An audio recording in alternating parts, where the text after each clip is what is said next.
Devasena, go and stand beside your boyfriend. All my ప్రజలు will look that I took decision right or wrong. ఏం చేస్తాను ఎట్టు మొఖం దారా? మీరేట్ చెప్పారు అదే చేస్తాను కదా. మొఖం చేస్తాను. నీకు ఇంగ్లీష్ రాదా? నేను హస్బెండ్ చేసింది బల్లాల దేవుడు.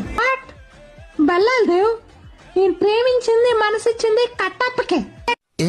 దేవసేన నన్ను ప్రేమించిందా? సూపర్. ఏం చెప్పాలి? రాజమాత ఎక్స్ట్రీమ్లీ వెరీ సారీ. దేవసేన నన్ను ప్రేమించిందట, నాకిచ్చి పెళ్లి చేసి ఏం నాలాంటి కొట్టు బానేసిన 9 నెలల్లో నేను చేతిలో పెడతాను, సరేనా? తల మీద ఏకలే లేవు కానీ నీకు దేవసేన కావాలా? నోరు మూసుకుని తల మీద నూనె రాసుకో. రాజమాత గుండు బై 2 నువ్వు నోరు మూసుకుని ఉండు. Excuse me Baahubali, I give మాట to Ballala Deva about Devasena. Rajamata, you వృద్ధాప్య pension lady, how you give మాట without my permission? What is this extension without any intermission? కొంటకన్నా నా ముందు ఇంగ్లీష్ మాట్లాడతావే. Also no English, no studied in Bendapodi. నాయక ఆ చెలికెత్తును గోకడ